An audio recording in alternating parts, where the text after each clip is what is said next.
Friends, in this video for ithought Advisor, I am talking to you on the topic looking back at 2022. As we speak, the year has been overall underwhelming. The Nifty has barely done 5% in this calendar year. The other indices where investors were more intensely focused, like the small cap index and the mid cap index, have done nothing either. In fact, they have disappointed most investors. Investors who believed in very aggressive bottom-up investing at the beginning of 2022 don't share the same enthusiasm at the end of 2022. So what changed during this year?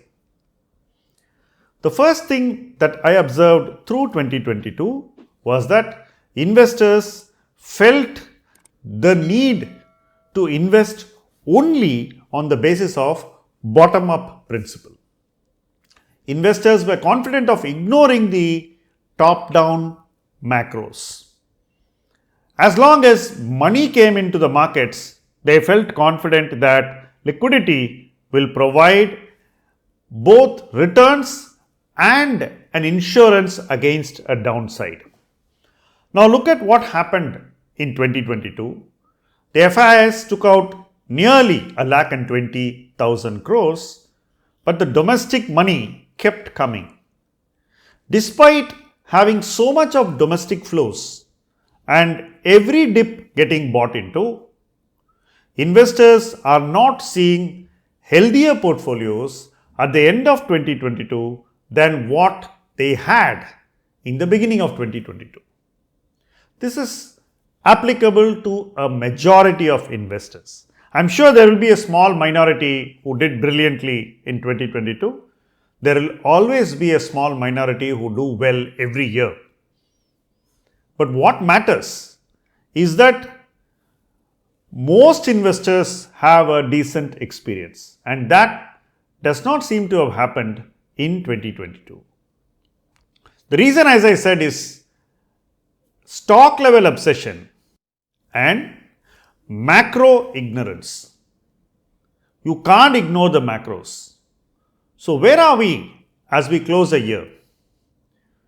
We are closing a year with portfolios which still carry a higher beta than the Nifty. To understand what that means, it means that though the Nifty is at 18,100, we still have portfolios willing to take higher risks even at that level of the Nifty.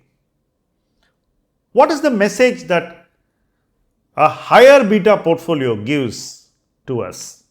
The message is that no matter where the Nifty is, no matter where valuations are, I am willing to always take higher risk.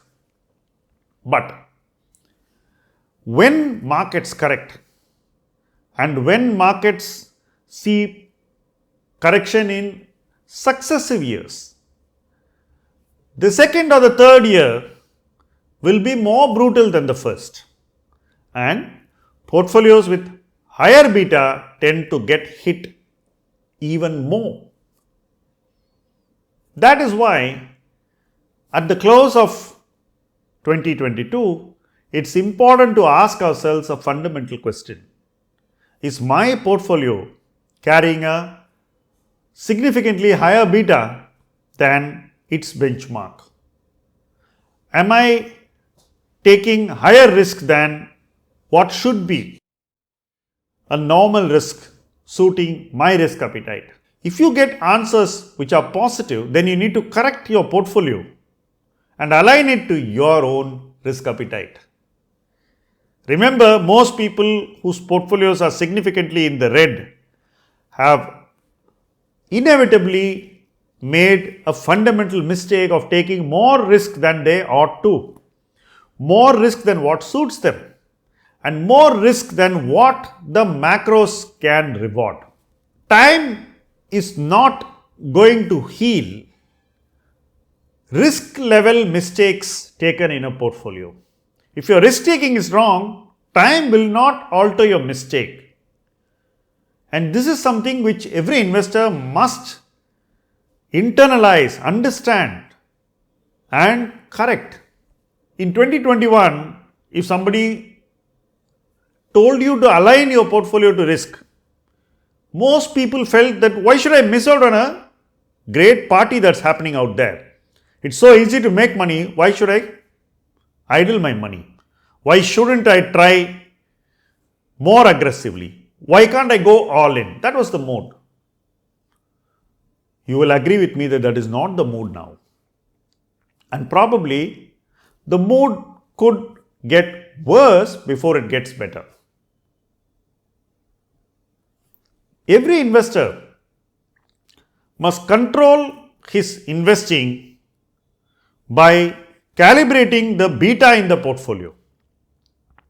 Simply saying that I want to make more returns than Nifty and I will always run my portfolio at a higher risk is not an educated way of investing.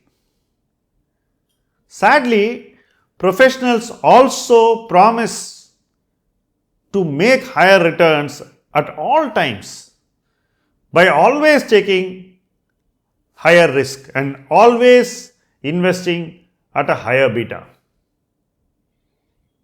This is a personality trait of the professional, but it cannot be an investment strategy for the client. We need to know the difference between an investor's personality traits and what is the professional need that he is trying to address. We have had a lot of debates on this, but 2022 once again re-emphasized that personality-driven public investing, where you are a fund manager or you are an advisor and you are doing everything aligned to your personality for all your clients, which is creating carbon copy of what you think should be your portfolio. This strategy has not worked. In fact, it's failed miserably. And there are no surprises. I don't think that time will correct mistakes of this nature. Instead, time will further weaken the confidence of the investor in such professionals.